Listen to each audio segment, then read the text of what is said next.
Hello,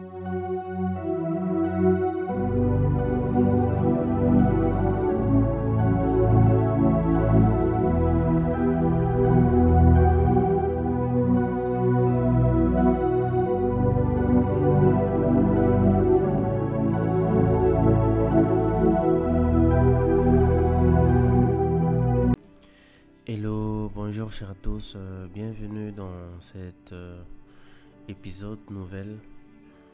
Et donc on va poursuivre avec notre série de vidéos d'apprentissage. Je félicite toutes et tous de ceux qui ont pu être encore dans le fil de suivi jusqu'à ce niveau, parce que les choses commenceront à devenir très intéressantes à partir de là. Et donc, dans les récentes vidéos, nous vous avons en quelque sorte forcé la main en vous montrant comment est-ce qu'on intègre les contrôles dans l'application en vue d'avoir un masque de saisie plus ou moins très autonome, plus ou moins très complet, plus ou moins très robuste. Donc, l'idée ici, et je crois que c'est même l'une des forces de CS Pro, c'est le côté contrôle, d'accord? Donc, dans tout le langage de programmation, ces contrôles ne viennent pas du ciel. Donc, dans CS Pro, il y a une structure, d'accord? Et on va se proposer dans cette série de vidéos de vous amener à comprendre quels sont les éléments qui nous ont poussé à mettre à tel endroit et à tel endroit telle chose, donc tel bout de code. Alors, je résume. Le langage CS Pro est basé sur les éléments dits procédures. Mais bon, dans tout langage, il y a ce qu'on appelle des variables, d'accord? Et les variables doivent être déclarées. Donc, on va vous montrer ici comment est-ce qu'on déclare les variables aussi. Mais avant d'aborder les variables, nous allons vous montrer que CS Pro est basé sur deux compartiments en termes de programmation. Donc, il y a la partie section, la partie globale, donc le POC global qui est ici, d'accord? C'est là où on fait toutes les déclarations. Donc, si vous cliquez au niveau du formulaire, donc de l'application, à la tête ici, vous avez accès à tout le code, donc l'ensemble de tout ce qui est comme procédure sur chaque item du questionnaire. Et donc, il y a deux parties globales dans ce formulaire, dans cette application, dans toute application CS Pro. Donc, il y a la partie globale et il y a la partie des procédures, d'accord? Donc, le Pro global, comme on l'a dit global, c'est ici qu'on fait toutes les déclarations globales. Et donc, je commence. Il y a deux types de variables dans CS Pro. Donc, il y a les numériques. Donc, quand on veut déclarer une variable, on commence d'abord par son mot-clé. Donc, numérique. Si je veux déclarer une variable numérique, ici, ça prend en compte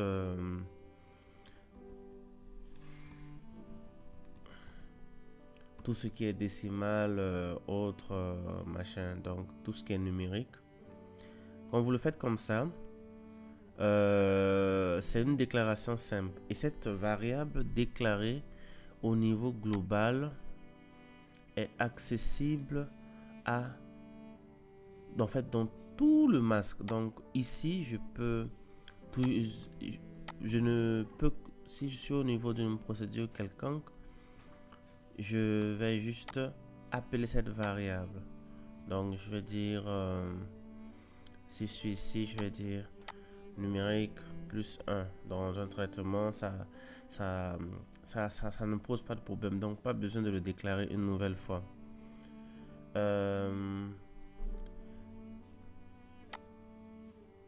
Bonjour. Il y a les variables alphanumériques. Donc, tout ce qui est string. Donc, string, c'est les chaînes de caractères. Ici, c'est illimité. Donc, bon, je vais dire ma variable. Ici, et puis, ma variable chaîne, d'accord? Donc, ici, si vous avez une très grande chaîne de caractères qui dépasse 16, retenez-le. Voilà, vous pouvez mettre ça ici. Si vous n'avez pas de longueur fixe, vous pouvez mettre ça, vous déclarez comme ça. Le principe est le même. En déclarant la variable au niveau global, ok, vous y accédez jusqu'à la fin, en fait, dans tout le masque, d'accord. Et la deuxième catégorie des variables alphanumériques, c'est ça. Donc, je peux dire alpha, sauf que alpha, je suis obligé de lui déclarer une taille. Donc, si je dis 16, et puis je dis ma variable alpha. D'accord, donc c'est ça. Maintenant, ça c'est l'ensemble de déclarations globales. D'accord. Au niveau des variables, je peux les déclarer. Donc je peux faire ces mêmes déclarations ici, mais là c'est local. Ça veut dire que si je déclare juste au niveau d'une procédure, on ne peut pas accéder à cette variable hors de cette procédure. Donc gardez ça en tête. Si vous voulez avoir les constantes, les grandes valeurs, c'est au niveau global. Donc, et ces valeurs peuvent être instanciées ici. S'il y a je prends l'exemple d'une constante numérique, je peux dire ma constante égale à 1. Donc ici je fais une instanciation déjà, et ici je peux accéder à cette valeur hors de en fait dans toute l'application, d'accord.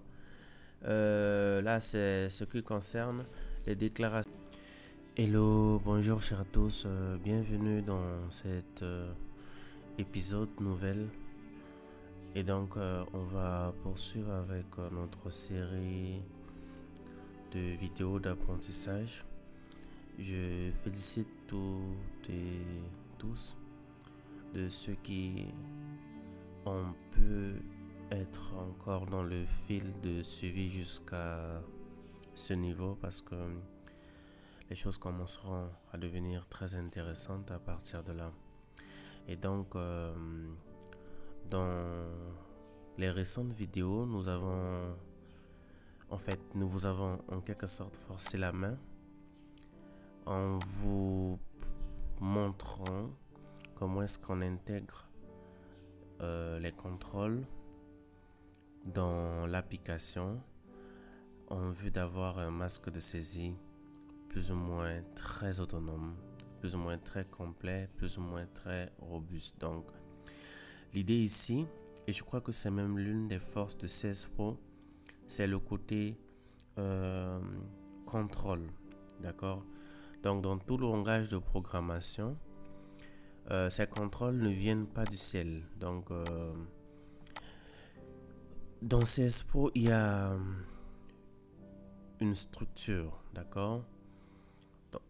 Et on va se proposer dans cette série de vidéos de vous amener à comprendre quels sont les éléments qui nous ont poussé à mettre à tel endroit et à tel endroit telle chose, donc tel bout de code.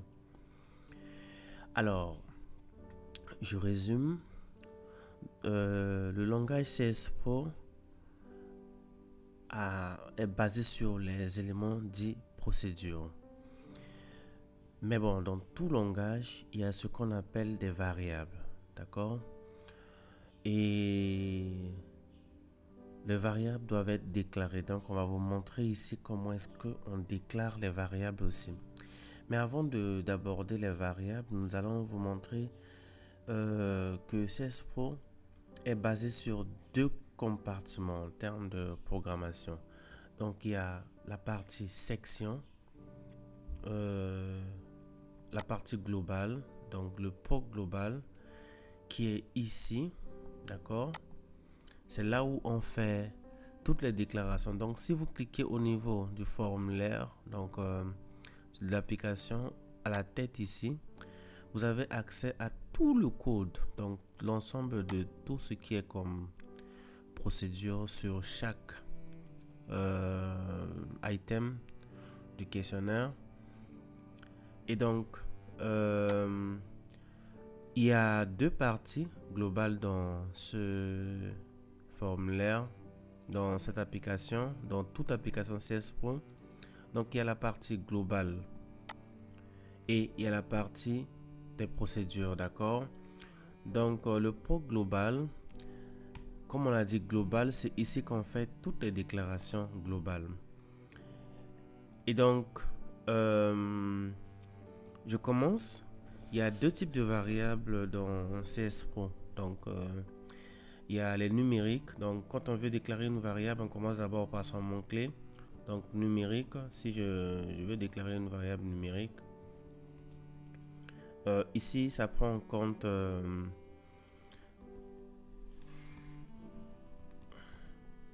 tout ce qui est décimal, autre, machin. Donc, tout ce qui est numérique. Quand vous le faites comme ça, c'est une déclaration simple. Et cette variable déclarée au niveau global est accessible en fait, dans tout le masque. Donc ici, je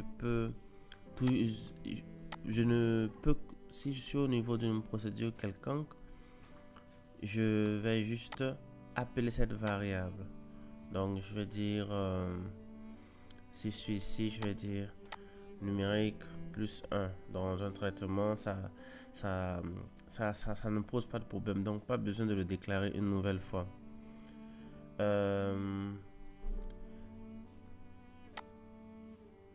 Bonjour.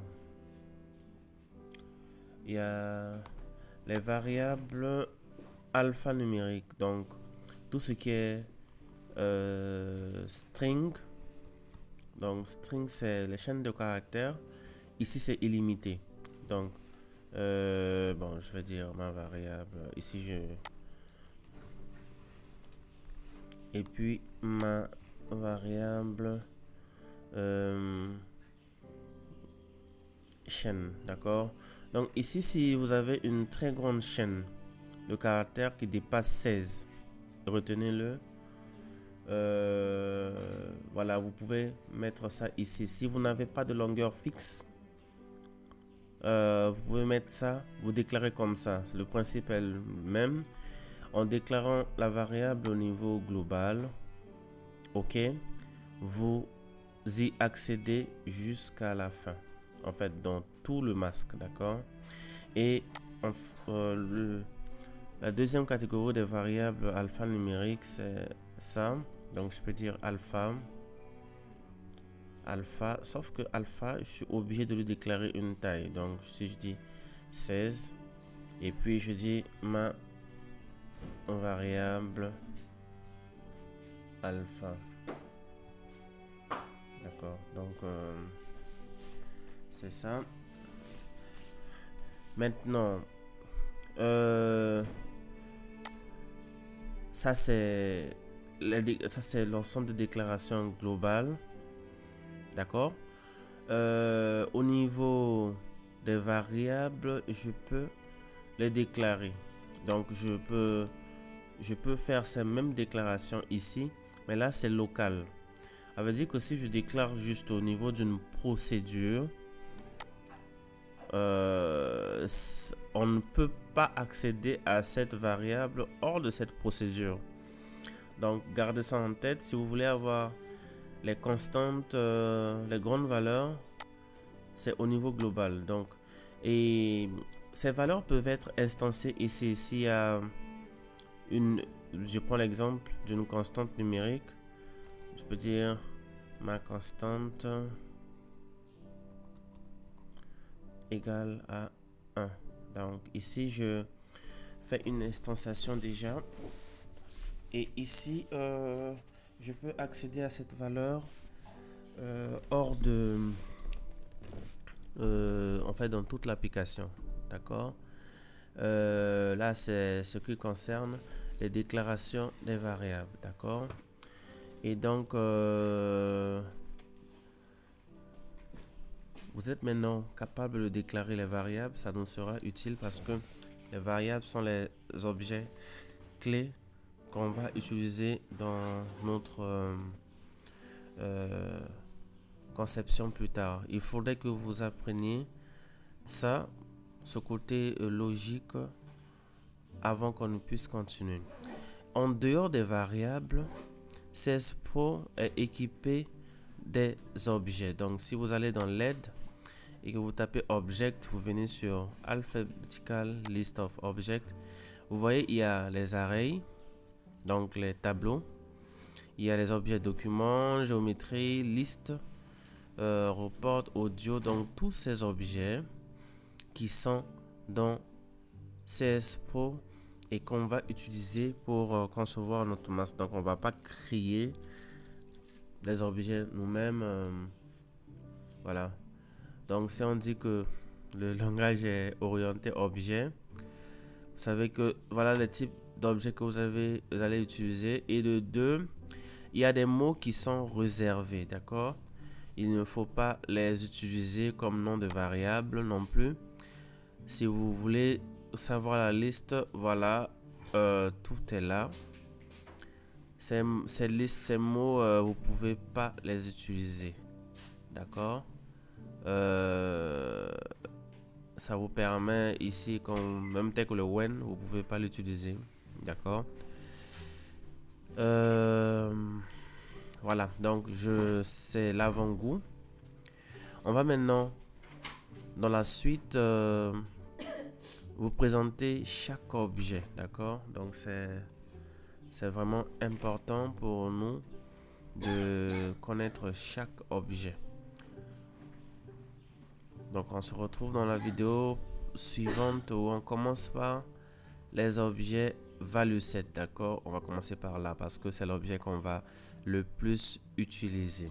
Donc à chaque fois qu'on prend un objet, on va le documenter le maximum que possible pour vous permettre de comprendre. Mais là, dans cette partie, nous n'allons pas aborder tous les objets.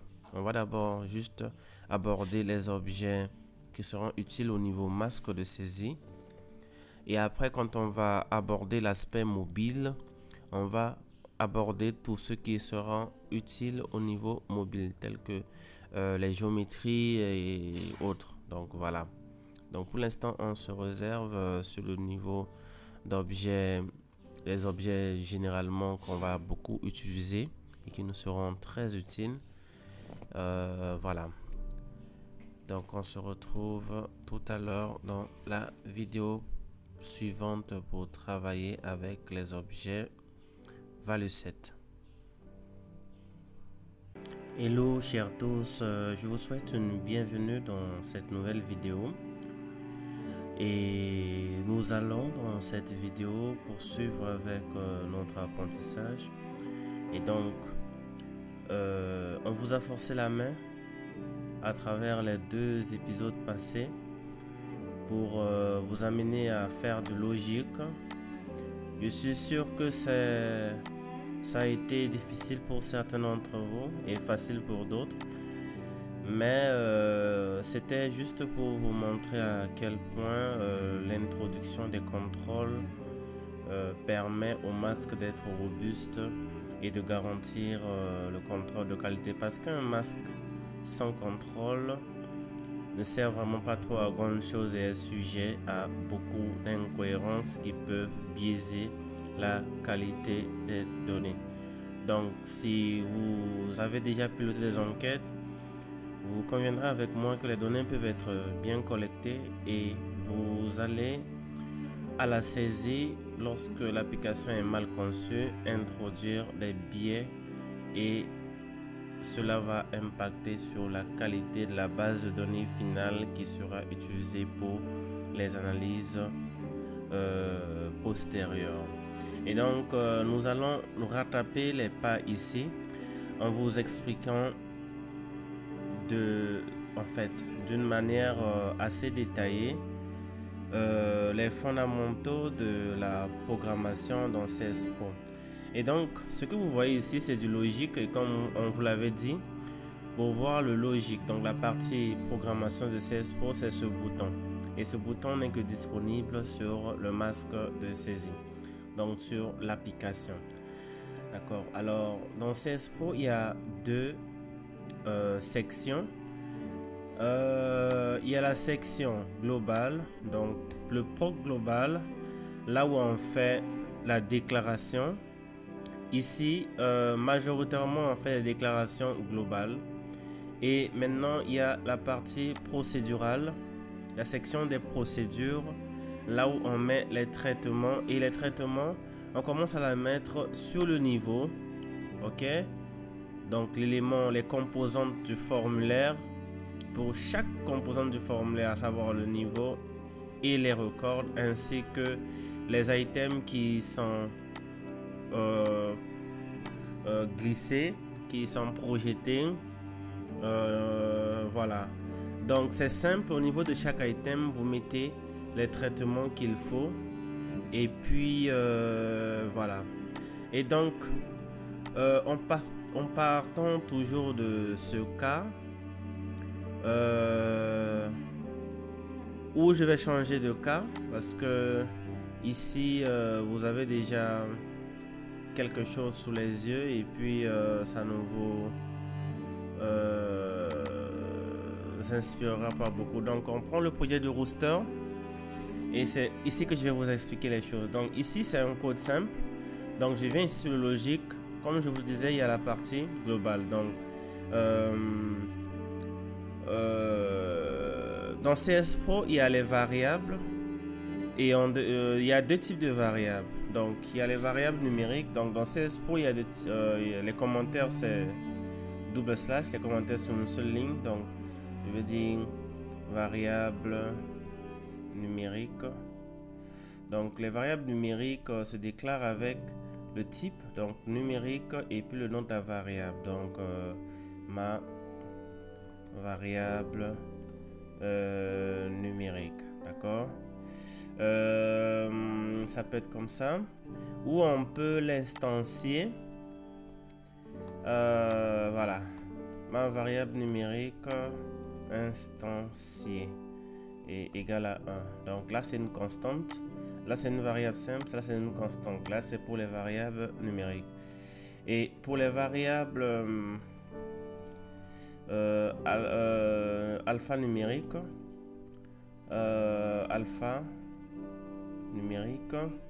il y a le string qui est une chaîne de caractères sans limite. Ok, donc on le fait toujours. Donc string ma chaîne, ok, long, ok. Tout comme on peut l'instancier, on peut copier juste ça, CTRL-C, CTRL-V, et puis ma chaîne longue instancier égale à, ok, donc je fais ça, chaîne instancier. Donc ici il n'y a pas de limite, la chaîne peut être assez longue. Et tout comme il y a les alphas. Alors les alphas, la différence avec les alphas et les strings, c'est que les alphas, ici on est obligé de leur mettre une longueur, et le maximum de ces longueurs c'est 16, je pense 15 ou 16. Donc alpha, on prononce la taille, donc je peux dire alpha 16, ma chaîne alpha, d'accord.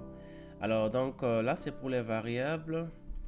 Les booléens c'est 0 et 1. Donc si je les booléens, si je veux faire un booléen, je déclare juste var numérique booléen égale à 0. Donc, et après, si je veux passer à 1, c'est 1. Donc, avec CESPRO, on le fait comme ça. Tout comme on peut utiliser dans les programmes, après, on va voir les versions true et false. D'accord?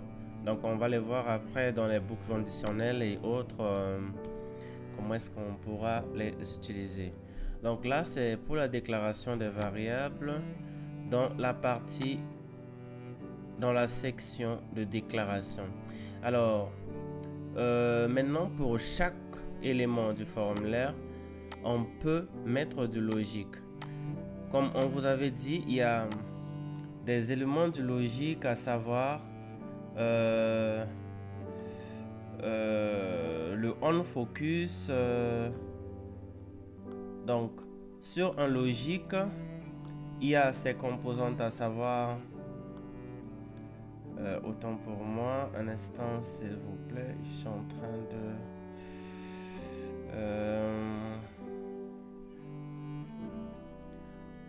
donc sur un logique, sur chaque élément du logique, j'étais en train de dire qu'il y a le prépoc.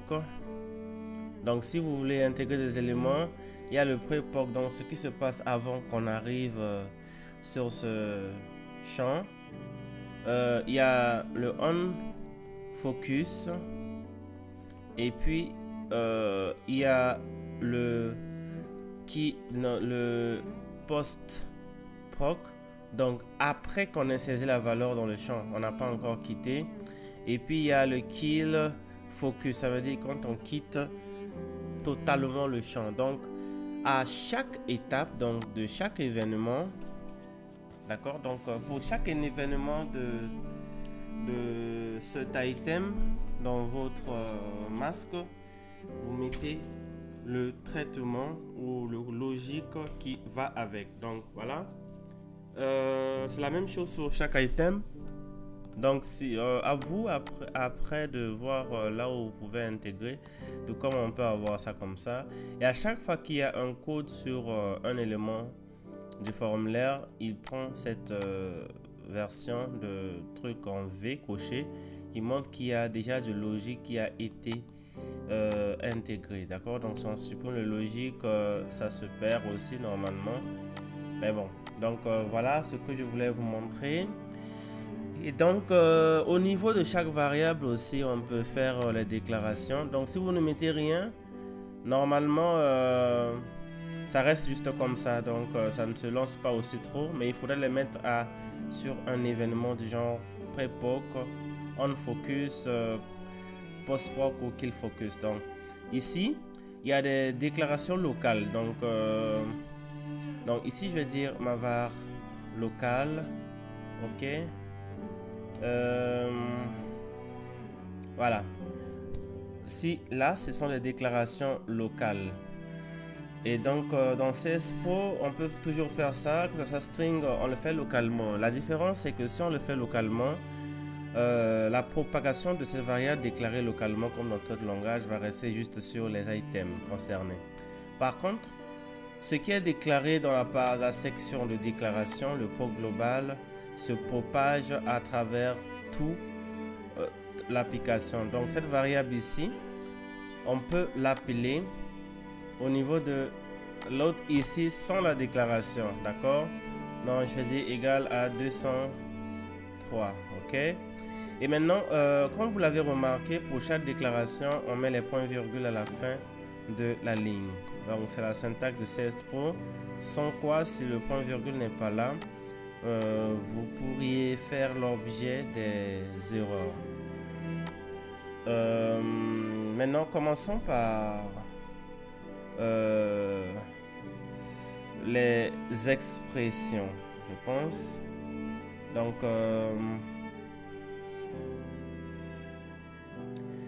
pour les variables c'est comme ça.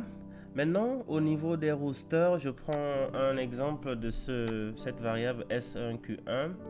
Donc ce rooster, je le représente dans un rooster. La particularité c'est que la variable elle est renseignée plusieurs fois. n fois suivant le max. Donc, avant de passer là-bas, autant pour moi, vous me permettez, si je veux prendre la valeur de cette variable, étant donné que je suis dessus, ok, donc on va, si je suis sur la variable elle-même, j'utilise l'opérateur $. Donc ça me prend la valeur qui est saisie ici sur Q1A. Maintenant, si je veux travailler avec une variable antérieure, donc ici je me place ici Q1C, je veux prendre la valeur de Q1B, donc je vais faire un clic droit, je fais copie name et puis je l'appelle. Donc chaque variable stocke les valeurs qui sont contenues dessus, d'accord. Donc si tu veux prendre la valeur, si on veut prendre la valeur de Q1A, on l'appelle avec son nom. Donc il y a des variables, les items sur lesquels on stocke les valeurs saisies, et il y a les variables déclarées dans lesquelles on stocke tout ce qui est constante et contenu dynamique, d'accord. Donc à la base il y a ces variables. Maintenant pour l'accès à ces variables, comme je vous ai montré, pour les variables simples on a accès à travers leur name, et pour la valeur courante c'est $.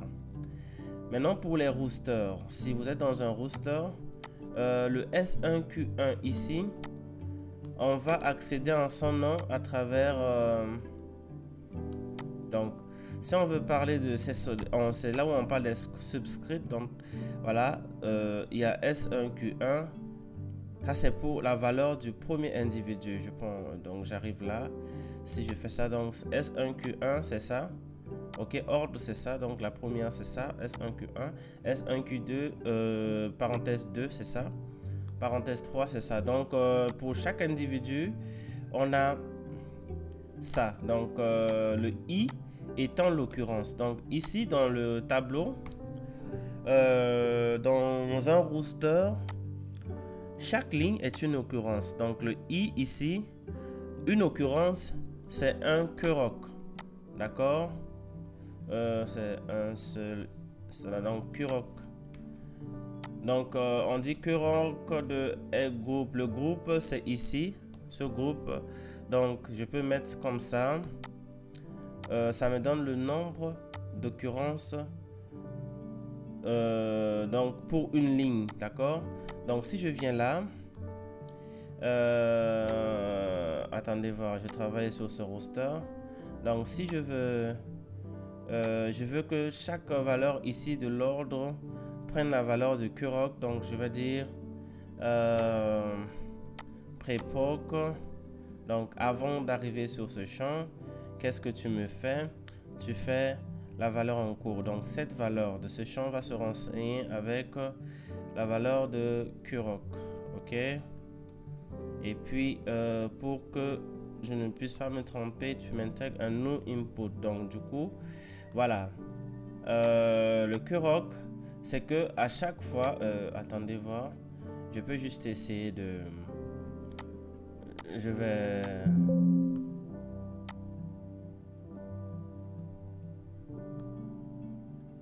il y a ce string ici, je croyais que c'était une déclaration.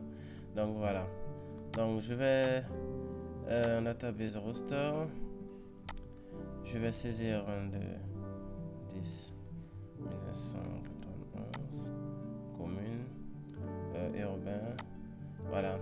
Donc vous voyez le Kurok marche comme ça. Donc le Kurok c'est dans les roosters, l'accès à une variable c'est ça. Donc ici pour prendre cette valeur, le NCI c'est la valeur 1 du Kurok. Donc du coup, comme chaque ligne est un Kurok, qu'est-ce que je vais dire? Donc ici je vais dire post proc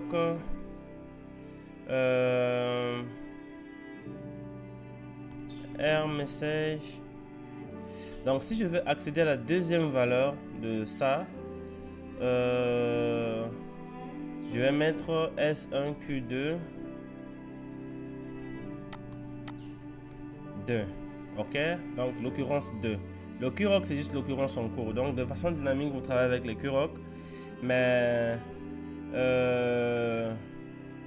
donc, si c'est après pour interroger, c'est avec les indices. Donc, d'accord. Tel que ici, le sexe, je peux dire sexe de l'occurrence 1. Donc, c'est là où peut-être on va jouer avec la liste des membres du ménage. Donc, je pense que ici, c'est déjà bon. Donc,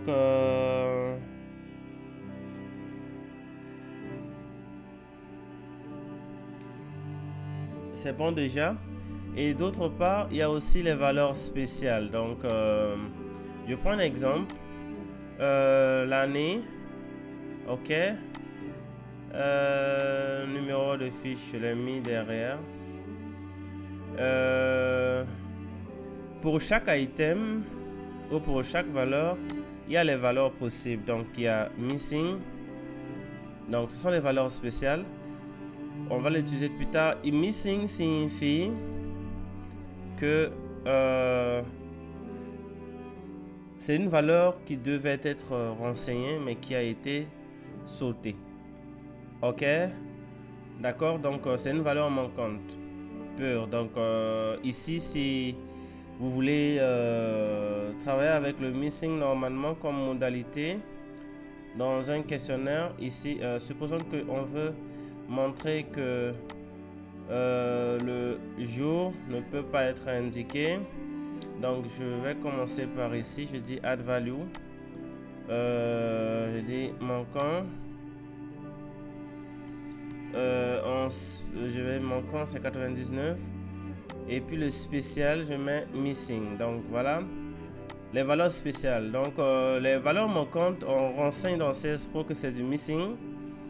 OK, donc ça c'est les cas où la valeur était censée être là normalement, mais sur le questionnaire devant vous, il n'y a pas. Donc, on met cette option en poussant que c'est une valeur spéciale missing pour l'agent. Donc, le refused, OK, c'est si la valeur devait être disponible, mais l'agent renseigne sur le papier que le répondant a refusé. OK. Not applied signifie que c'est blanc. OK. Ça veut dire qu'il n'y a pas de valeur sur ça. OK. Not applied signifie ce n'est pas renseigné encore. Donc c'est une signification du nul quoi. D'accord. Et le défaut signifie que le calcul, la valeur n'est pas valide. D'accord. Donc, je prends un exemple. Si vous voulez convertir, mettre un texte comme variable dans une, comment dire, dans un item qui est numérique, vous mettez une chaîne, ça va être, la valeur par défaut sera default. Donc, du coup, les valeurs spéciales, on va le set, c'est vraiment à prendre en compte. Donc, du coup, c'était juste pour vous expliquer le comportement des variables. Et donc dans les expressions, si vous voulez faire des calculs, je prends un exemple. Alors là,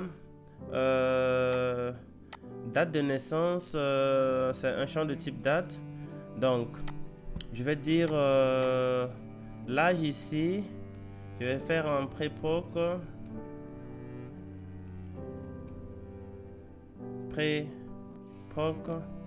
La valeur de l'âge sera égale à date diff de 6 date. OK. Date format. Donc je vais mettre year, month, day.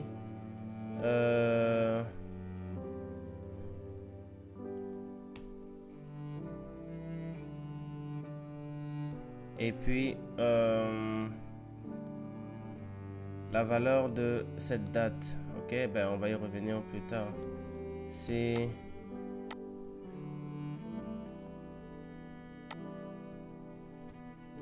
je pense que c'est ça. Donc d'abord la date antérieure et puis la date récente.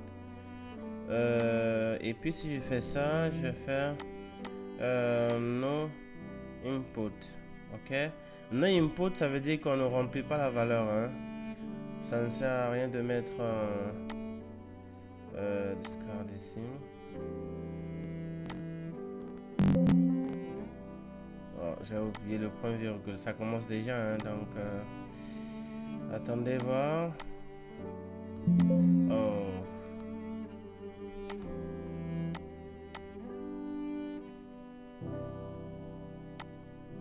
Donc dans ce roster, je vais remettre n'importe quoi ici. Et puis masculin, date 2024 10-22. Donc vous voyez que cette valeur ici, normalement, quand c'est comme ça, c'est un default, d'accord? Quand c'est un default, il n'accepte pas. Il va envoyer un message d'erreur. Donc, il a une erreur sur la valeur de la date. On va aller voir. Ok, donc, si je fais ça... Attendons, on va revenir sur...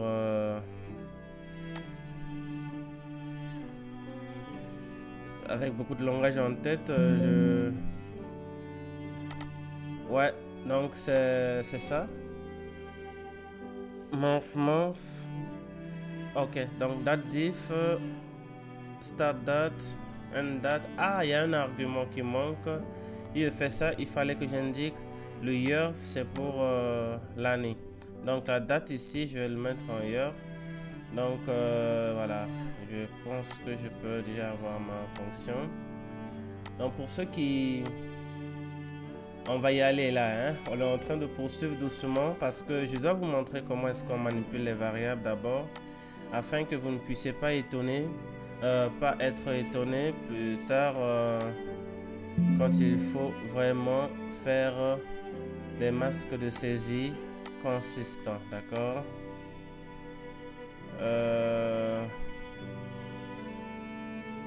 Je mets n'importe quoi, hein? 10. Hey, qu'est-ce qui ne va pas chez lui? Ok, voilà. Parce que le input s'impose que la valeur qui est mise là est autonome. Donc, je vais utiliser un R message, comme on avait fait tout à l'heure. Le R message prend un argument. Et si on met un pourcentage D, donc pour les décimales, on va vraiment expliquer ça tout à l'heure encore. Donc, je dis, renvoie-moi cette valeur. Donc, c'est un moyen de débogage. Pour un débogage, c'est ça. On met dans la valeur, donc comme c'est un décimal, on met D, d'accord? Je compile, je ferme ça. Je voulais juste avoir... il y a un de mes profs en programmation qui avait dit que les erreurs, c'est pour permettre à des gens d'aller à un rythme qui est leur aussi. Donc si je vais un peu très rapidement, ça va pas se faire. Donc du coup, ces erreurs permettent qu'on soit sur le même rythme, d'accord?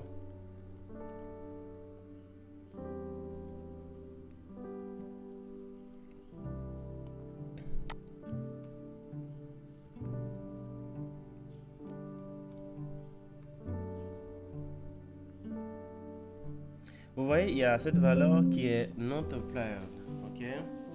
Donc si je mets retournons sur l'aide de cette fonction, de toute manière elle lui refuse quand c'est un out of range. Retournons sur l'aide de cette fonction sysdate.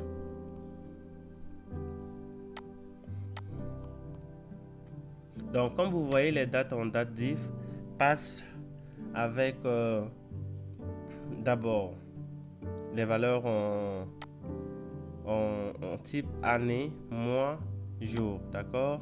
Donc si je fais date diff, date 1, date 2 et puis year, d'accord? Normalement c'est censé ne pas être trop un problème parce que j'avais mis déjà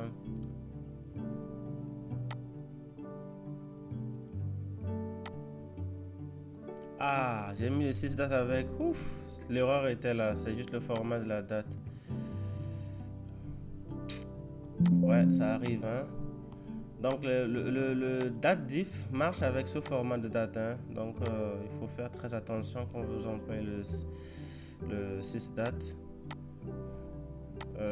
Pour prendre la date courante, donc...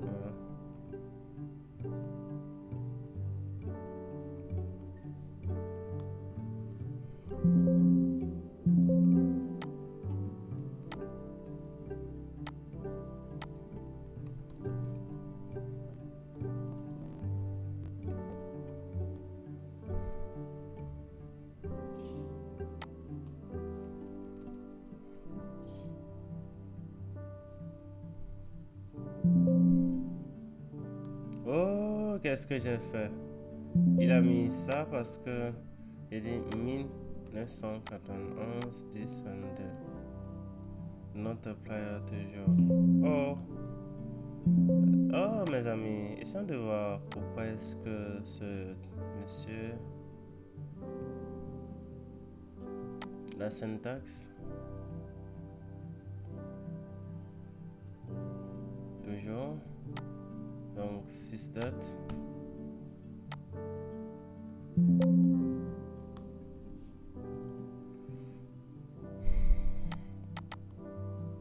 D'accord. Dative function.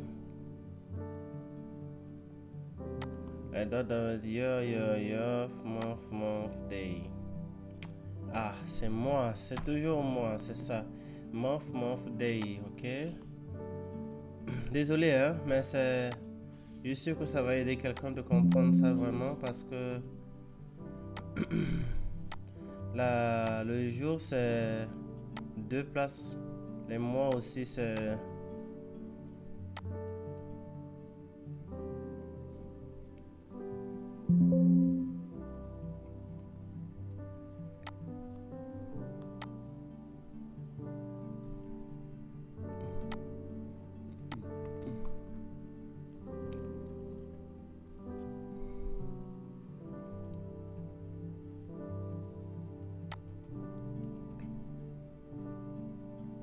Ok, donc vous voyez, c'est ça. La valeur est remplie, hein. Donc ici, vous voyez, ces calculs qu'on fait, c'est... Je voulais vous montrer le rôle de dollar. Donc voilà, c'est ça. Le dollar signifie que la valeur en cours, donc this value, ok. Ceux qui ont fait du JavaScript ou du PHP savent de quoi je parle avec la programmation orientée objet. Donc souvent on utilise un indicateur this. Et ici c'est ça, d'accord. Donc voilà un peu. Alors en termes d'opérateurs, pour les opérations, donc ici, si on va être dans les itératifs, je vais revenir sur ce qu'il y a à faire. Donc ici, supposons que, bon, je vais dire, là ici, hein, je vais dire, ok, numérique, nombre 1 égale à 200, ok. Et puis numérique, nombre 2 égale à 100. Je peux calculer la somme nombre 3 égale à nombre 1 plus nombre 2. Ok. Donc, je vais dire somme. Je peux faire la différence égale à la différence. Ok, donc je mets diff. Ok, je peux faire le quotient égal à ça sur l'autre. Je peux faire le modulo égal à ça.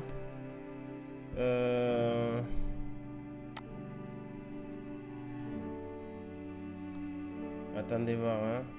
Il faudrait que je vous revienne sur toute forme d'opérateur. Ok.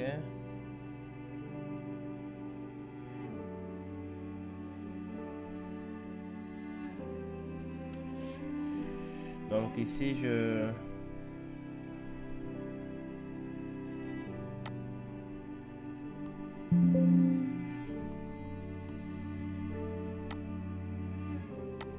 donc voilà les opérateurs, le modulo c'est ça. Donc si je fais ça, modulo l'autre, c'est juste que j'ai beaucoup de langage en tête. Donc le reste de la division euclidienne c'est ça. La multiplication.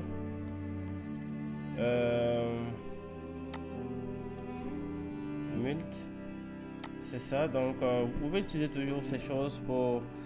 Et l'exponentielle c'est ça. Donc toutes ces opérations vous seront utiles pour la suite des opérations que vous allez faire. Là c'est sur la partie décimale. D'accord? Alors, qu'est-ce qui se passe sur la partie numérique? Donc,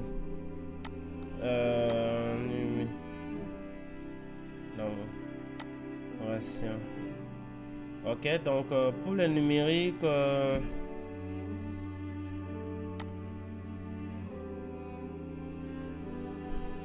on peut faire string chaîne 1 égale à ma première chaîne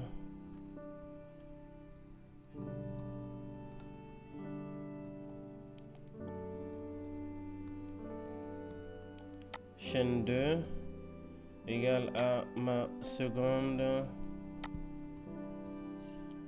Donc voilà. On peut faire une concaténation. Si je veux faire ce qu'on appelle une concaténation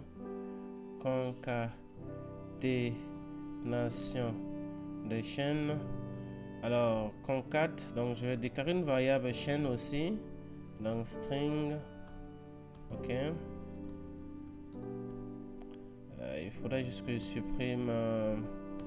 Ok, donc chaîne égale à chaîne 1 plus chaîne 2. Donc là c'est une concaténation. Je peux venir ici, je dis R message ce contenu, donc chaîne. D'accord. Donc ici je peux mettre ça en... Donc ici j'ai dit numérique alors que ce sont des chaînes.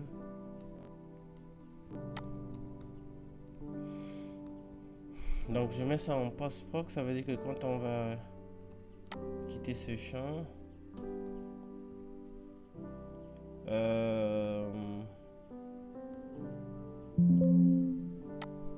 je ferme ça avec un discard parce que j'ai pas envie d'enregistrer quoi que ce soit.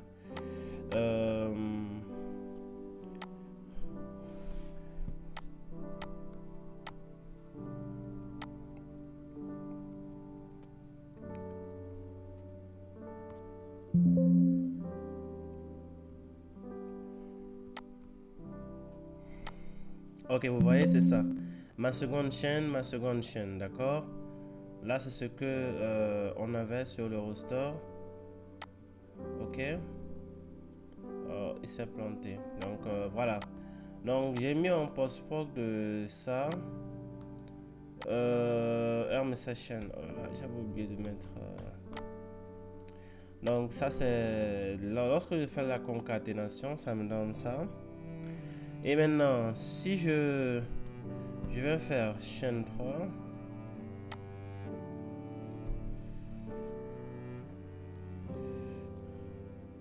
Bon, je vais couper ça. Je vais le mettre ici. Hein, donc,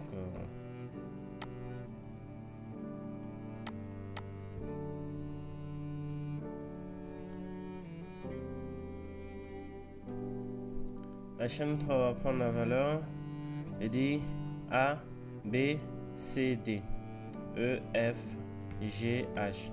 Alors, l'une des propriétés qu'on a souvent, c'est la longueur de la chaîne, d'accord? Donc, si on veut manipuler la chaîne, on a sa longueur. Ok, donc si je veux prélever le caractère D, donc je vais dire nu.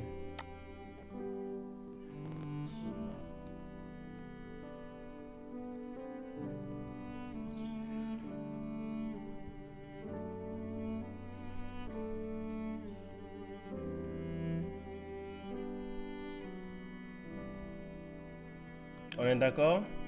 Donc si je fais ça, on va voir ce que ça va donner en texte.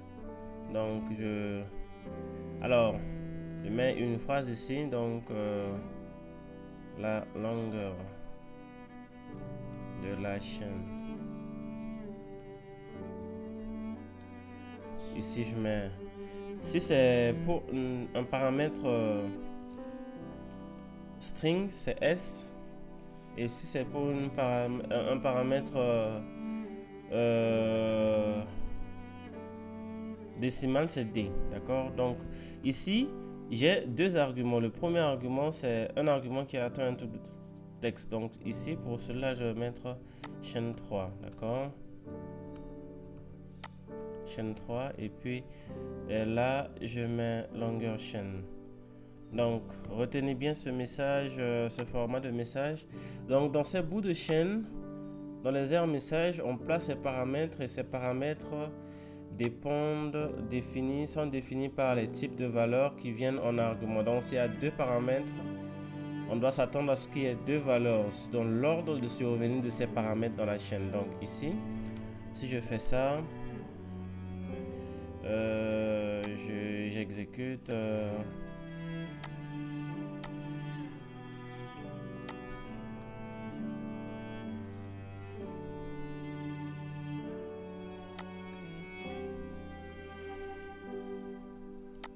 Ok, donc vous voyez la longueur de la chaîne, ce que j'ai mis ici est 8. Donc le len, c'est station compte 1, 2, 3, 4, 5, 6, 7, 8. Et donc si on veut faire du subscript, ok, je coupe ça, je mets sur une simple variable pour nous permettre de gagner du temps. Je peux mettre ça derrière commune, d'accord? Donc je peux mettre un second message, R message.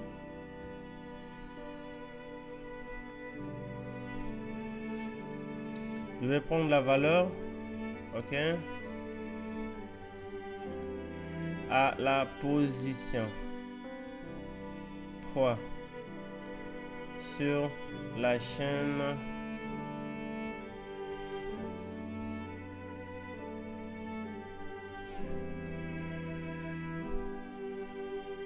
et on met la valeur, d'accord? Donc ici, la chaîne 3, ça c'est la chaîne 3. Vous voyez ici, il y a la première paramètre, c'est que sur la chaîne, on met la chaîne et puis la valeur. La valeur, c'est quoi? C'est chaîne 3. Si on veut extraire une valeur, on utilise les crochets et on met la position. Donc chaîne 3 prend la valeur de la position 3. Ok? Donc chaîne crochet I prend sur une chaîne la valeur qui est à cette position, d'accord? Donc si je fais la position 3 c'est C, hein? Donc si je fais ça, chaîne 3, d'accord?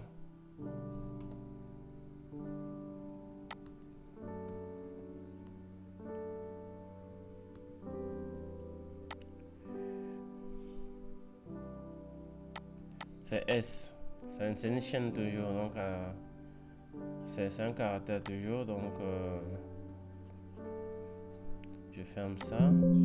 C'est juste pour vous permettre de comprendre un peu comment la déclaration des variables se passe, comment est-ce qu'on les manipule un peu, pour que vous puissiez progresser avec nous tranquillement. Donc si je fais ça,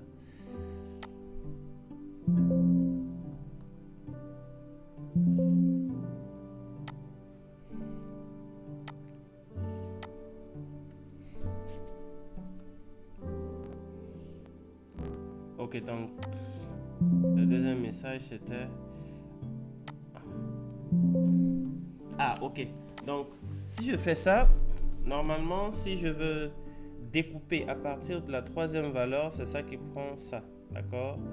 Donc vous voyez, il a fait A, B, C, donc à partir de la troisième, la valeur de la position, donc normalement, oh là là, autant pour moi, normalement c'est pas seulement ça, mais je dis à partir de la chaîne 3, tu me découpes une valeur, donc tu prends une seule valeur, ok? Faut que je rétablisse mon clavier d'abord. Donc, il faut que je me prenne une valeur, d'accord?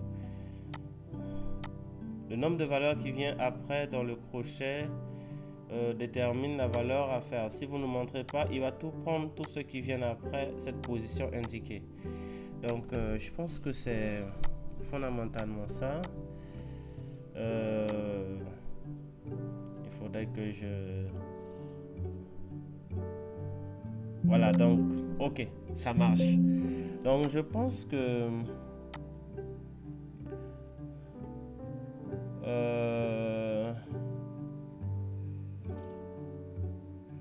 c'est ce que je voulais vous montrer. Donc, si vous voulez vraiment travailler sur les variables et leurs déclarations, vous avez les fondamentaux. Et puis, voilà. Et donc, en dehors des variables dans CS Pro, il y a les objets. D'accord? Donc, si on vient dans l'aide,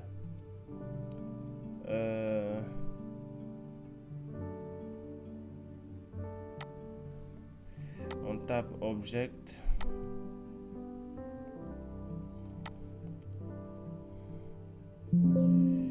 Donc, vous voyez que dans CS Pro, en dehors de ces types de variables qu'on vient de discuter avec vous, il y a ces types d'objets. Donc, il y a les arrays, donc les tableaux, audio, cases, documents. Bon, il y a ceux qui nous seront essentiels qu'on va aborder dans les vidéos à venir et vraiment, nous allons consacrer la vidéo suivante au traitement des messages et commentaires. Parce que vous avez vu tout à l'heure que pour faire le débogage, on a dû avoir recours à beaucoup de R messages et autres. Et donc voilà, on y reviendra tout à l'heure et je compte sur vous pour être là. Merci de votre attention et on se retrouve dans la prochaine vidéo tout à l'heure pour les débogages et valeurs des messages. Merci.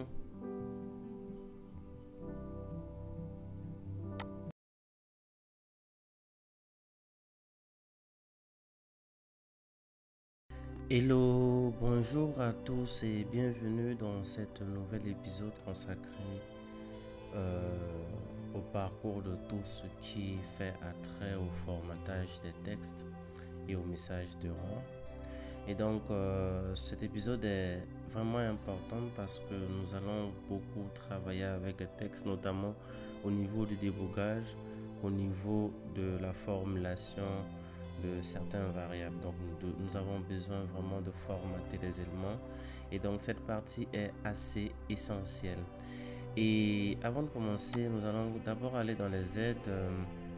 Si nous allons dans les aides et que nous voyons message formatting, vous allez voir les différents formats de message. Donc il y a une fonction toujours qui est là, il y a le message et puis il y a ou le message ou le nom, le numéro du message comme ce qu'on avait avec le R message. Donc ici ça peut être un R message ou un make text et puis soit c'est le message lui-même, soit c'est son numéro et ensuite viennent des arguments. Donc et maintenant si on intègre des arguments, les paramètres sont formulés dans ces messages sous ces formats ici et on va les expliquer parce que c'est vraiment essentiel que vous puissiez les comprendre afin qu'on puisse vraiment tirer profit.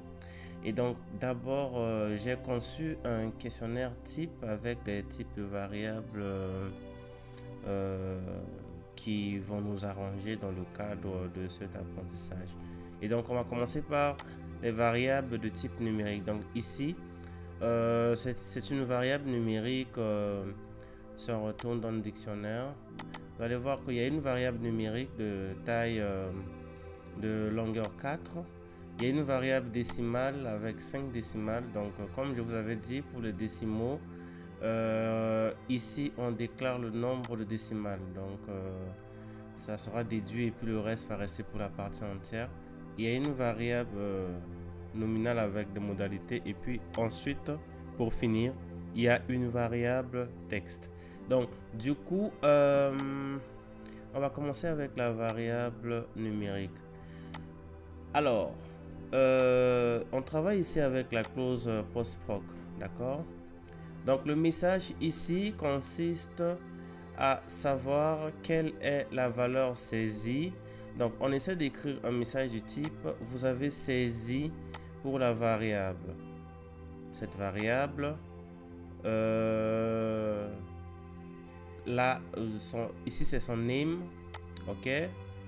Et puis là c'est le label et puis ensuite la valeur saisie. Donc le P ici, si vous voyez bien dans les aides, ok, donc les user guide, le P est mis pour le nom de la procédure en cours. Donc comme c'est procédural, donc si vous indiquez le paramètre P dans un message, pourcentage P, on n'a pas besoin de lui passer un paramètre, mais il sait qu'il va remonter les informations sur la procédure en cours. Et le pourcentage S, c'est pour un paramètre texte. Donc, comme on l'a dit, il y a un ordre de paramètres. Donc, le premier paramètre, puisque le premier est facultatif, donc le second correspond à cette valeur qu'on lui attribue, et ça correspond à cette valeur qu'on lui attribue. Et puis donc les valeurs qui suivent les pourcentages déterminent les types de valeurs qui sont attendues. Donc c'est le principe en fait. Alors si on veut commencer, je vais vous montrer ce que ça donne avec cette fonction. Je vais juste compiler l'application.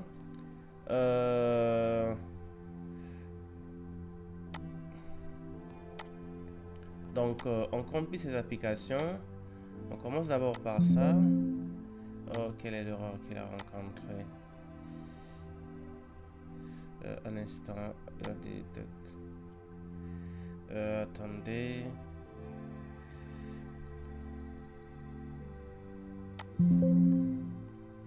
Ça, on va y revenir après.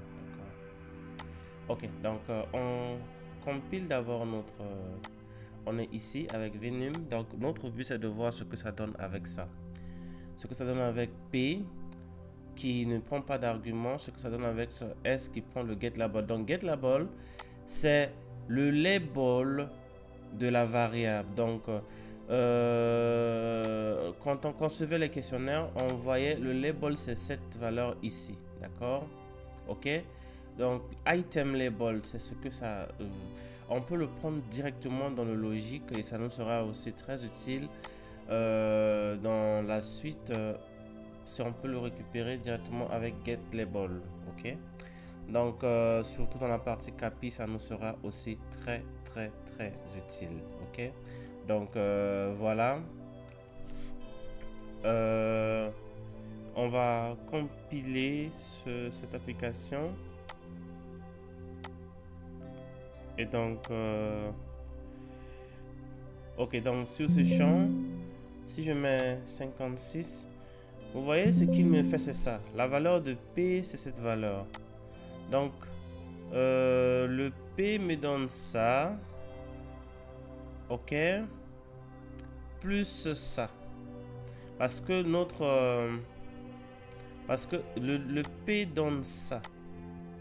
Ok. D'accord. Et attendez voir, je retourne sur la formulation de notre chaîne. Ok, donc on avait dit P, donc dans le P on a ça et c'est suivi de variables numériques, donc le type numérique, et ensuite notre phrase continue. Donc toutes ces choses ici c'est la valeur que P nous renvoie, et donc on est sur la variable Venum quand vous le lirez ici. Donc voilà, la valeur saisie est 56. Donc non, la valeur de P c'est ça. Donc P nous donne var Venum et puis il nous positionne, il nous dit on est dans une cause post-proc. Donc là où on est, Le label, donc variable numérique, c'est ça. Comme on avait dit, get label, notre variable dans le dictionnaire, son label était donc la valeur de S qui prend get label. Donc le S prend un string, donc il attend, et comme cette valeur de get label c'est un string, il le revoit ici après les deux points. Vous voyez que ça nous donne bien variable numérique. Et si on retourne dans le dictionnaire nous fournit aussi cette information que vous voyez. Donc venum, voilà, c'est ça. Du coup, on continue. Donc, et la valeur saisie est 56. Donc, retournons au message fondamental. Le message était venum. Ok, le message valeur D qui attend cet argument ici. Donc, comme je l'avais dit, la lecture de la valeur en cours, c'est $. Donc, ça nous renvoie la valeur en cours. Et comme c'est une variable numérique, on le récupère avec D. Donc, D, c'est un certain number. Ok, donc, on peut le prendre dans le formatage de notre texte avec D. Et c'est ce qui nous renvoie à ce message. Ok, là, c'est on a utilisé P. Ok, donc on a utilisé P, S et D comme paramètres dans les. Donc on a utilisé D, on a utilisé le P et on a utilisé S de string. On va y arriver. Donc toujours on reste dans les mêmes. On pouvait ne pas utiliser ça. On pouvait aussi utiliser le second. Donc si je change de message, je prends le second ici. C'est get symbol, donc j'utilise à la place de P, j'utilise toujours S, mais l'objectif ici c'est de récupérer toujours le name. Alors il y a une fonction qui récupère le name, juste le name, pas avec le charabia qui était avec parce que ici ça sert beaucoup plus pour le débogage. Donc ça nous permet de savoir là où nous sommes, machin, avec tout ça, ces informations. Si on n'a pas besoin, on a seulement besoin de venum. On va utiliser une autre fonction dans le logique, et cette fonction est la fonction getSymbol. Donc getSymbol, ça ne prend pas d'argument, ça renvoie le name de la procédure courante. D'accord, et le reste endem. Ok, donc si je retourne sur ça, je vais juste fermer ce cases et puis je vais y aller. D'accord, donc je dis et puis 86. Donc ok, vous voyez le venum, il n'a rien pris d'autre que le venum ici, variable, et puis voilà, la valeur saisie est 86. Donc ça va vous servir plus tard. Et donc retournons toujours sur notre formatage. C'est le cas, d'accord. Donc on vient d'utiliser toujours S à la place de P, mais c'était important de voir comment est-ce que le P s'utilise. Et ensuite, pour finir, on peut utiliser cette formulation ici avec au lieu de D à la fin, on peut utiliser V.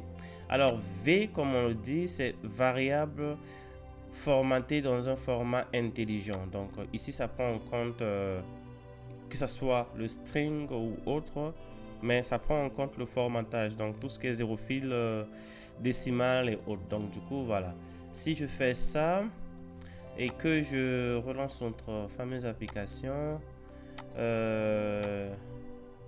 voilà, on est dans ce cadre avec ça.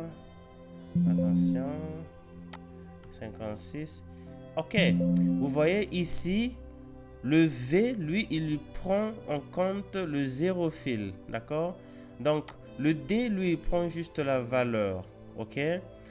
Mais le V va nous renvoyer en même temps les zéro fil. Donc si vous travaillez plus tard avec comment dire, les identifiants et autres, surtout les paramètres, ce qui est le plus conseillé, c'est le V, parce que ça garde le formatage de la variable et avec tout. toute la longueur est haute. Donc le V, à la place de la différence entre le V et le D, c'est à ce niveau. Alors, si nous, avant de poursuivre ici, on ne pouvait pas faire tous ces messages parce que si on les faisait tous les trois, pour la même variable, les trois allaient sortir.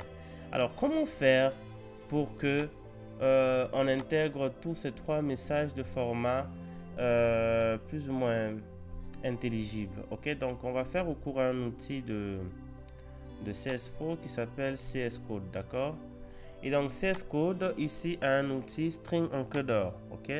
Donc le string encoder, on lui saisit du texte et puis il nous donne la valeur, ok? Donc je vais écrire ici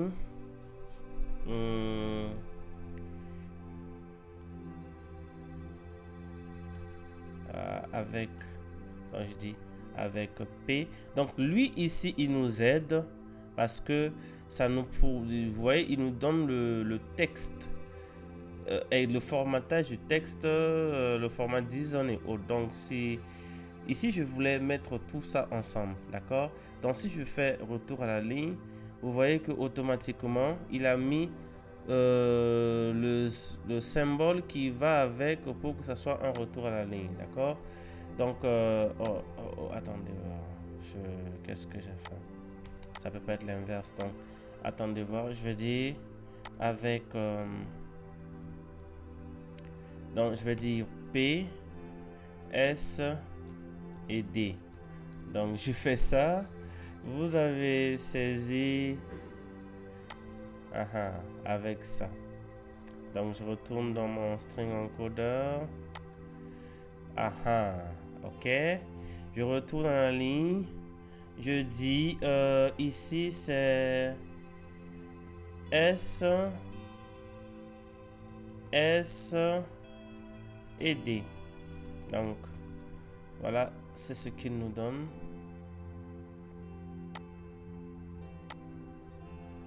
D'accord.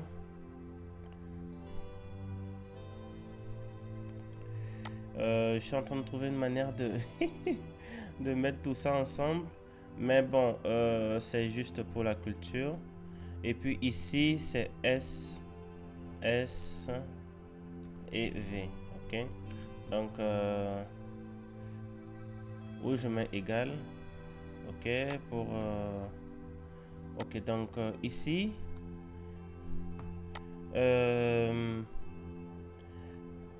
voilà.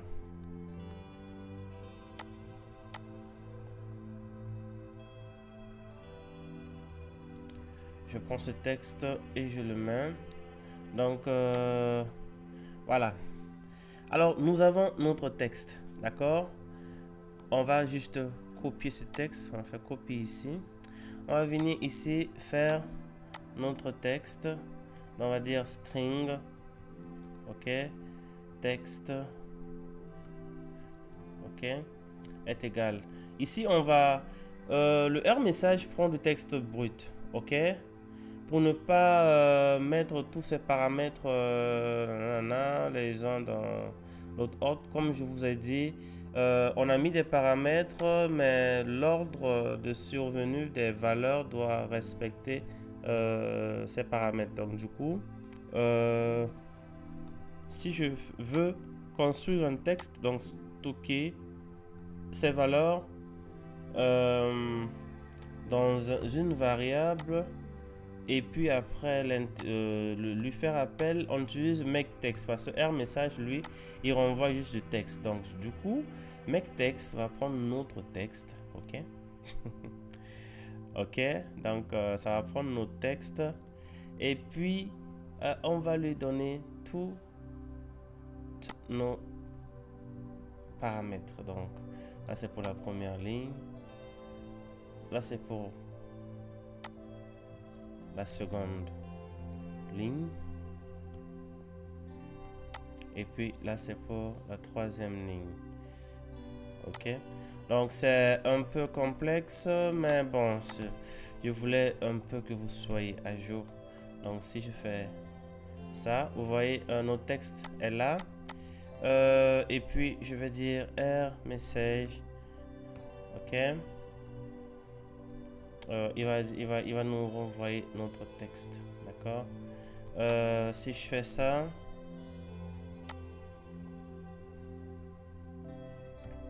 toujours.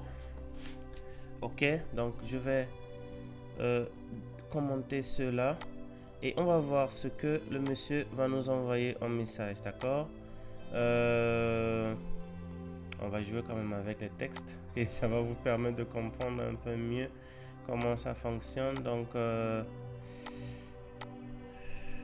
je suis là, voilà, donc je mets 200 et puis voilà. Ok, donc voilà un peu ce que ça nous donne. Donc la première PSD, vous avez saisi ça. SSD, vous avez ok, donc la valeur 200 donc voilà. C'est plus ou moins très instructif parce que ici on a comment dire, on a des retours à la ligne, donc c'est du formatage de texte. Ok, bien entendu ce texte s'il vous plaît, je pouvais juste simplement venir mettre ce texte en commentaire, en numéro plutôt, comme on vous l'avait dit. Ça fonctionne toujours. Donc si je fais ça, ok, ce texte qui vient de string recorder, si je fais tout ça, ok, je l'envoie se balader ici, je dis 101, ok, et puis voilà. Donc ici par contre, si je le remets ici,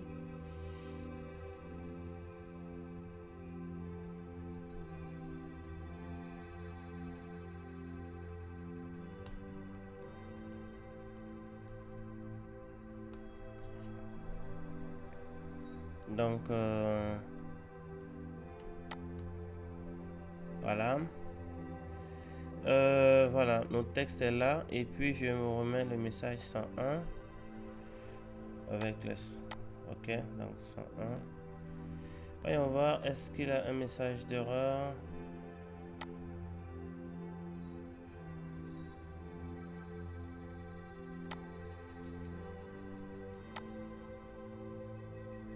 Oh, qu'est-ce qu'il m'a envoyé comme message d'erreur?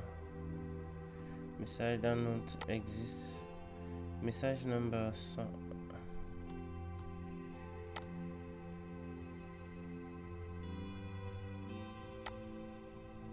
Il a refusé.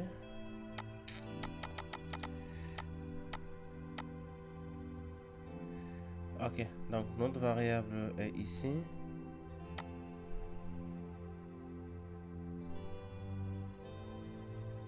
Et puis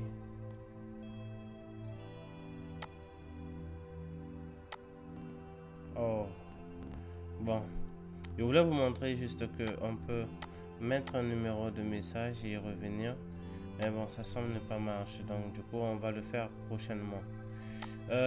Ok, donc du coup voilà, c'est ça, c'est la démonstration que je voulais faire, mais bon, on va s'en passer. On va vraiment s'en passer. On va prendre une autre méthode avec concat plus tard.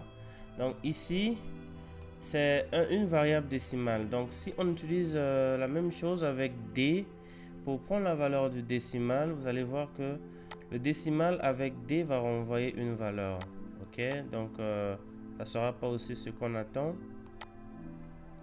Donc si vous essayez de capturer la valeur du décimal dans un message formaté via la structure en D, donc ici c'est déjà ok. Donc si je écris 1556,32, ok. Donc vous voyez, avec le décimal, il m'envoie juste 156.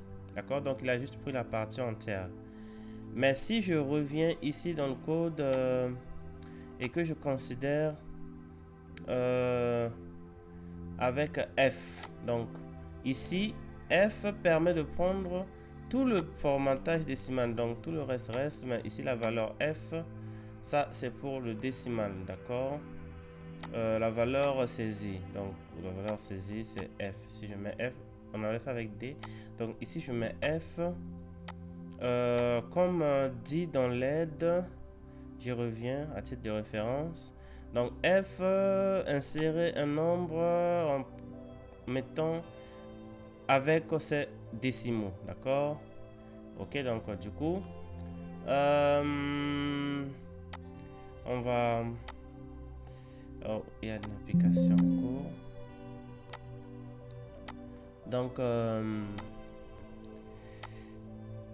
mon ami, je suis là. Donc ok, donc je vais faire 56,89. Ok, vous voyez, le F, lui, il donne tout le nombre, ok, avec 6 décimaux, d'accord. Donc, et bon, en fait, toute la place restante, en fait. C'est l'avantage avec les F, surtout si vous utilisez des trucs comme les coordonnées GPS et autres. Ne mettez pas dans les messages, si vous voulez faire du formatage pour faire des calculs, ne mettez pas un D, parce que ça va vraiment vous être désagréable. Vous allez avoir des longitudes presque communes pour des milliers de points, hein. Donc voilà, alors que les différences sont dans les décimaux. Donc ici je suis sur la variable nominale. Donc cette variable ici, je lui ai donné 3 modalités. Donc ici modalité 1, modalité 2, modalité 3. Donc ici je voulais l'objectif c'est de voir, vous avez saisi avec P la valeur. Donc ici on donne et la valeur, ok, la valeur saisie, et ensuite on utilise un get value label. Donc cette valeur, si vous cette fonction, si vous le recherchez ici, donc vous allez voir get value label avec un item name, il envoie le label de la modalité qui correspond à la valeur choisie, d'accord. Donc on va y aller. Je compile l'application. Il faut d'abord que... Oh, ok, donc on avait oublié une chose, ce n'était pas encore au format combo box, non, au radio button. Ok, donc comme il y a des modalités, voilà, on va y aller avec la compilation. Donc le premier c'est bon. Si je fais 56, j'ai mon premier message. Voilà, variable numérique. Bon, voilà. Et puis voilà, donc j'ai mes 3 modalités. Si je choisis modalité 1, voilà, la modalité 1, vous voyez là, il a fait ça, la variable nominale, valeur 1, modalité 1. Je n'ai qu'à retourner en arrière. Si je choisis modalité 3,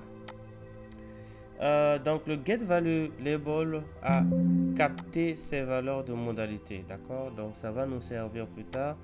Comme vous voyez dans la formule, c'est ça, get value label, get value label. Gardez ça en tête parce que ça va nous servir plus tard. Et on peut faire la même chose avec get symbol, donc comme on avait vu. Et puis voilà, maintenant avec les textes, il y a ça fonctionne comme tout ce qu'on avait, mais vous allez remarquer il y a une différence quand on met un texte avec là on a un P ça va, SS, donc ça va. Donc il renvoie, on va voir ce que ça va donner, hein. Donc j'ai mis un texte de taille 50. Donc pour finir, si je fais au niveau du formatage, on va voir un peu ce que ça va donner quand on donne un texte avec une valeur simple S. Donc Ok,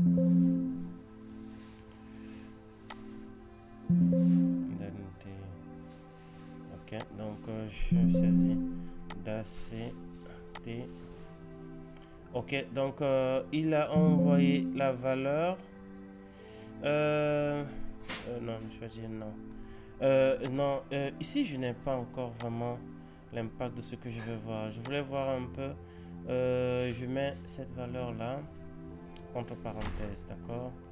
On va voir un peu parce que je vais mettre les valeurs des textes saisis entre parenthèses. Ça me permet de mettre en exergue leur longueur, d'accord?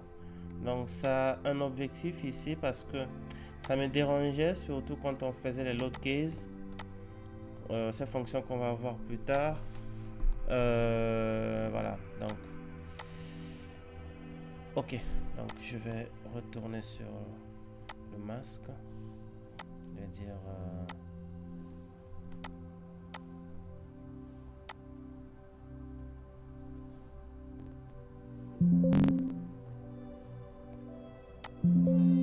ok.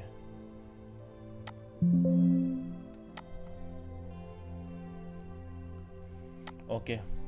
Ok, donc avec S, il a pris spécialement que le texte saisi. D'accord? Donc il n'y a pas de problème à ce niveau. Il a découpé, il a mis juste que le texte choisi, ça ne pose pas de problème.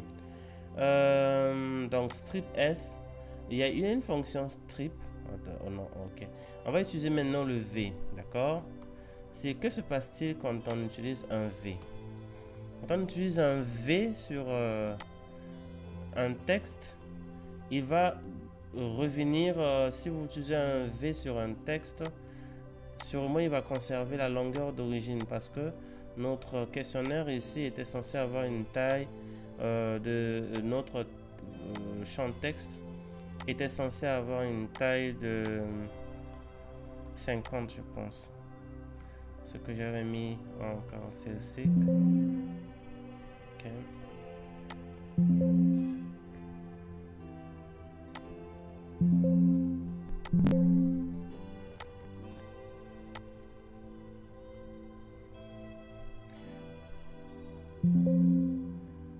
Ok, bon, il a respecté. Parce que normalement, je voulais juste mettre... non, quand on prend des valeurs, il met des valeurs en texte. Il y a des écarts souvent qui viennent et puis je voulais mettre ça en exergue, mais apparemment, ils ont réglé. Avec le V, ça va. Donc, voilà, je voulais juste faire ça. Bon, maintenant que c'est fait... On est en train de tendre vers la fin, donc on avait déjà vu le truc avec Mextext. Mais bon, on va faire un truc assez global avec cette fonction ici. Donc, je mets là, texte. Ok. Je veux que le truc nous dit, ok, je veux un résumé en fait de notre saisie. Donc, je crée... J'ai créé carrément des variables.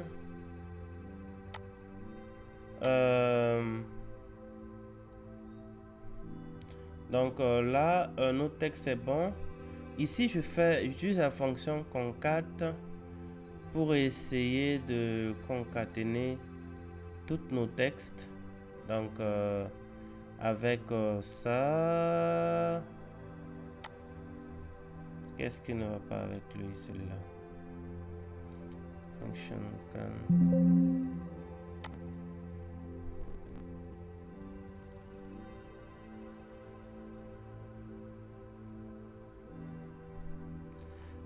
on utilise la fonction concat ici. J'avais voulu utiliser la fonction concat. Ok. Donc une fonction concat, si vous voyez sa structure, c'est juste string 1, string 2. Ah d'accord, ok, d'accord. J'ai utilisé un plus alors que je suis fou moi. Donc voilà. Le concat c'est pas un plus, c'est juste que vous écrivez tout ce que vous voulez et vous mettez juste un séparateur en virgule entre... D'accord, donc je pense que c'était ça le problème. Donc voilà, et le texte complet, Donc, je les ai concaténés. OK.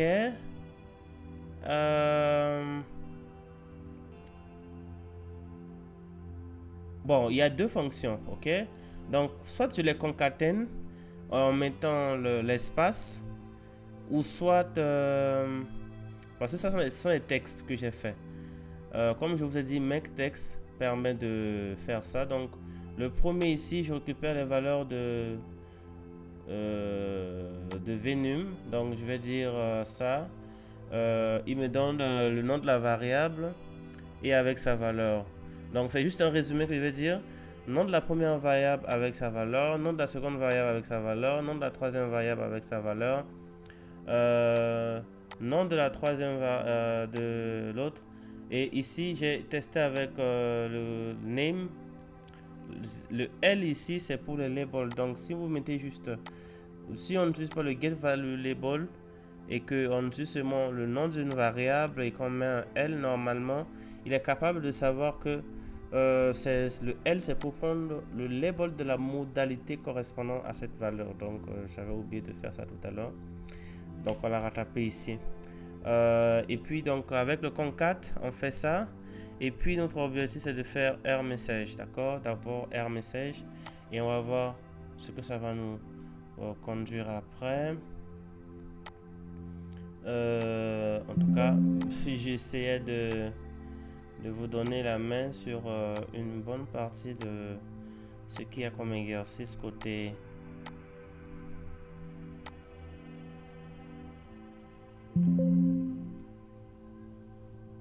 questionnaire, donc côté formatage de texte. Ok, donc voilà, j'ai réussi parce que l'objectif c'était de faire ça. Donc où on peut ajouter un truc ici, vous avez saisi. Ok, donc voilà, venum 56 machin, modalité 2. Ok, donc voilà, on peut faire un résumé comme ça après de tout ce qu'on a saisi dans le questionnaire.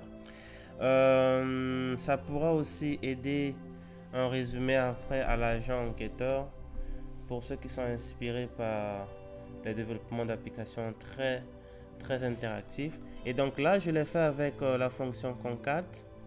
Ok, donc la même chose peut être faite avec la fonction makeText aussi. Donc je commande ça juste et puis je fais ici makeText. Donc je prends juste ce texte. Ok, je les sépare par la tabulation, le retour à la ligne, donc pourcentage /n. Et puis les S c'est pour chaque texte. Et puis voilà. Normalement je devais avoir... Bon, je mets ça. Vous avez saisi. Ok, /n encore. Ok, et puis le reste. D'accord. On va voir ce que ça va donner. Je pense que vous êtes déjà très bien outillés en matière de formatage de texte jusque là. On est en train de conclure, je pense.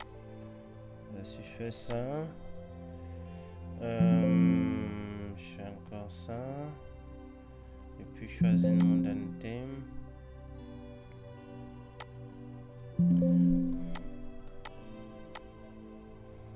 Ok, donc voilà. Ok, vous avez saisi venum nanana, et puis voilà. Donc c'est fait avec notre chose aussi. Bon, je vais l'enregistrer quand même cette fois-ci parce que je vais pas me chauffer la tête à chaque fois.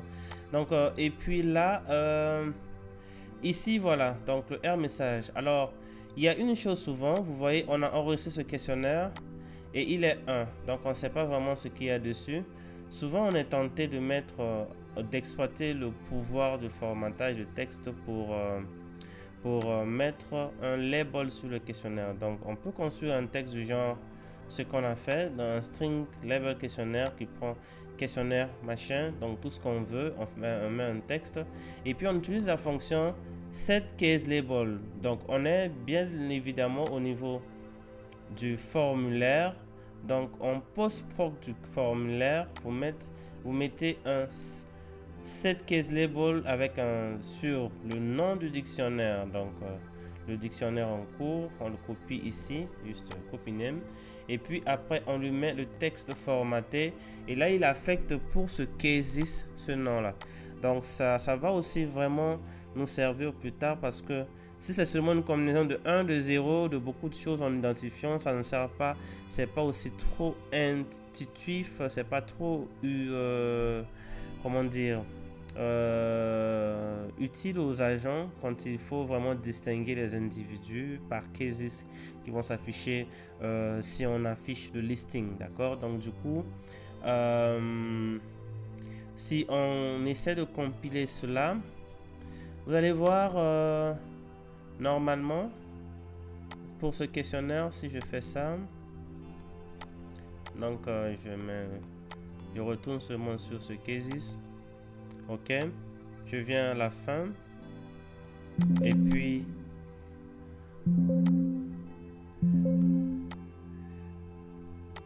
je fais ok et puis je dis j'enregistre. Vous voyez, il a modifié le questionnaire par ça. Donc un formatage de texte, vous pouvez maintenant agir avec cette case label sur le label de chaque de votre cases. Et comme je vous l'avais dit d'un départ, si je relance dbeaver, un cases, un formulaire, en tout cas c'est la base de notre CSDB, c'est une base en modèle relationnel SQLite qui est totalement utile à nous plus tard s'il faut vraiment. Vous voyez, donc les cases, vous voyez, il y a l'attribut label qui est là, d'accord. Donc c'est sur ça qu'on agit. Donc ça va vous servir plus tard. Ok, voilà, nous sommes arrivés à la fin de cette session consacrée au formatage des textes. Je pense qu'on a majoritairement tout balayé et que cette vidéo vous permet vraiment d'être prêt en ce qui concerne le formatage de texte. Et puis on va maintenant utiliser ces notions dans les vidéos suivantes. Je vous remercie.